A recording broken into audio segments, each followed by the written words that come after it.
हिंद। बिहार सरकार की चाल में आखिर बिहार स्थिति फंस ही गया। सारे मुद्दे भूल गए। नॉर्मलाइजेशन, रिजल्ट में गड़बड़ी, धांधली, सब कुछ भूल गए। इसे कहता है सही समय पर सही फैसला, यानी मौका देखकर चौका मारना।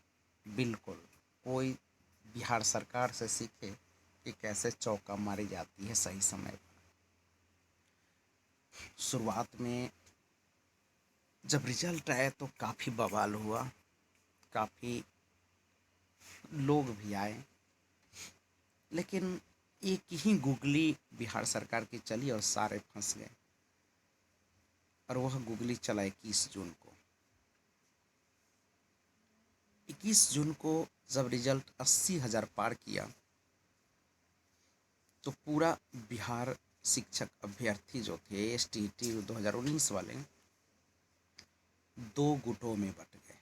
एक तरफ नॉन मेरिट तो दूसरी तरफ मेरिट, और उलझते चले गए। नॉन मेरिट वाले और मेरिट वाले जो पहले कहा करते थे क्वालिफाइड और डिसक्वालिफाइड में पहले झगड़ा हुआ था, तो वो डिसक्वालिफाइड वाले कहते थे कि आप जाके तैयारी करो, ऐसे ही रिजल्ट नहीं आते हैं, धांधली उंधली ये सब क्या है, कोर्ट कचहरी के चक्कर में मत पड़ो। लेकिन कहा जाता है ना, जब दुख अपना हो ना तब एहसास होता है, परायों का दुख क्या। तो जब खुद मेरिट नॉन मेरिट वाले पर पड़ा तो वो फिर कोर्ट का दरवाज़ा खटखटाया, आंदोलन शुरू कर दी। और उससे पहले जब डिस्क्वालीफाइड वाले बोल रहे थे तो एक भी शब्द नहीं उठा रहे थे, छोड़ियो सब हुआ सो हुआ। लेकिन जब मेरिट और नॉन मेरिट का सवाल आया तो खूब बवाल हुआ जमकर। और अब मेरिट वाले चुपचाप बैठे हैं और नॉन मेरिट वाले आंदोलन में जा रहे हैं। आंदोलन भी खूब होती है। लेकिन ये मैडम, आखिर ये जो देख रहे हैं आप स्क्रीन पर, थंबनेल लगा हुआ है। एक लेडी बोल रही थी कि नॉन मेरिट वाले कल खूब तारीफ किया। आप पढ़े लिखे लोग हैं और वो भी पढ़े लिखे लोग हैं, कम से कम आपको संभाल के बोलना चाहिए था। मैम, आपने जो लेडी समाज का एक इज्जत है उसको आपने उड़ाने की कोशिश की है। महान वह नहीं होता जो एक तरफा फैसला खींचता है। अच्छे वही होते हैं, संस्कारी वही होते हैं जो सबको मिला के चलते, सबकी बातों को सुनते।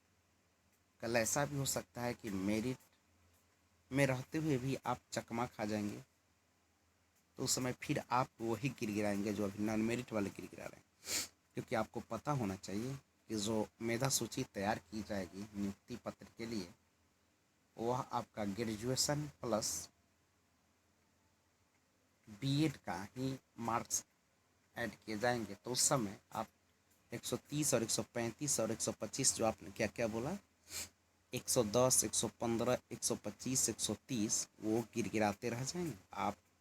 और उस समय फिर आप यही काम करेंगे, फिर आप आंदोलन करेंगे। तो उस समय ना आप मजाक के पात्र, कम से कम अपने बोली को संभाल के बोला जाए तो ज़्यादा अच्छा होता है। पढ़ने लिखने से ही संस्कार आती है, व्यवहार में परिवर्तन आती है। और अगर आप मेरिट में आ गए तो इसका यह मतलब है कि नॉन मेरिट वाले बेवकूफ़ है और तारी पीते, और वो टाइल्स देखकर वहाँ पे कुछ बोल नहीं पाते। ये सब दकियानुसी बात है। और जो सरकार ने गूगली फेंका, रियल में वो अब फंस चुका है मामला। और अब मेरिट और नॉन मेरिट आपस में लड़ रहे हैं, और सरकार बखूबी यह जानती है कि आपस में वो लड़ते रहे और मैं आराम से बहाली करता रहूँगा। कल जिस तरीके से अपने अधिकार के लिए नॉन मेरिट वाले वहाँ पहुँचे हुए थे और लड़े, मैं उनको सलाम करता हूँ। और अपने अधिकार के लड़ना कहीं से भी कुछ नहीं है। लेकिन ये कल खूब तारीफ पिया ने, ऐसी भद्दी मजाक को मैं कतई पसंद नहीं करता। मुझे merit, non merit, qualified, disqualified से कोई लेना देना नहीं। मैं वैसे भी क्वालिफाइड हूँ और मैं नौकरी लेने लायक भी हूँ, लेकिन मैं कभी भी किसी का पक्षपात नहीं करता। मैं मेरिट में हूँ, नॉन मेरिट में हूँ, कुछ भी हूँ, लेकिन मैं यही चाहता हूँ कि सबको हक मिले, फैसला मिले। लंबी लंबी बातें कर लेने से बहाली नहीं हो जाती, इसके लिए संघर्ष करना पड़ता है। ये बिहार है, यहाँ पे भगवान को बुलाना आसान है, नौकरी लेना बड़ी मुश्किल है, वो भी मास्टर टीचर का। कहा जाता है कि शिक्षक जो समाज होते हैं वो आदर सम्मान के समाज होते हैं, राष्ट्र निर्माता होते हैं। और जब उस भावी अभ्यर्थियों पर अगर डंडा बरसाया जाता तो बच्चों को क्या शिक्षा देंगे, क्या कहेंगे कि हमने डंडा खाया है?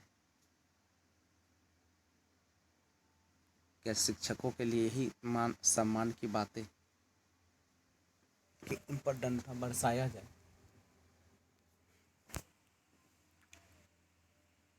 कहाँ राष्ट्र निर्माता है तो क्या वो राष्ट्र निर्माण में सहयोग करेंगे? जो अपने नौकरी के लिए दर दर की ठोकरें खाए हैं तो क्या सेवा देंगे, वो क्या करेंगे जिनकी उम्र 40 साल हो चुकी है? तो ये तमाम चीज़ों को छोड़कर हम लोगों को एक जो धर्म है, जो कर्तव्य है, उस पर आना चाहिए। और हम लोग का अभी एक ही मिसाल होना चाहिए, चाहे मेरिट हो नॉन मेरिट, सबको मिलकर एकजुटता, यह अंग्रेजी चाल में फंसने के बजाय एकजुटता दिखाने का समय है। मेरिट नॉन मेरिट दोनों मिलकर और लगातार अगर सरकार पर दबाव डाला जाए तो ये बहाली तुरंत हो जाएगी। तो हम लोग को अब यही प्रयास करना है कि झूठ मूठ के दकियानुसी बात में नहीं आना है। और जहाँ तक कल का आंदोलन था वो सफल भी रहा बहुत हद तक। जहाँ तक वो आश्वासन दिए, उन्होंने कहा कि अगस्त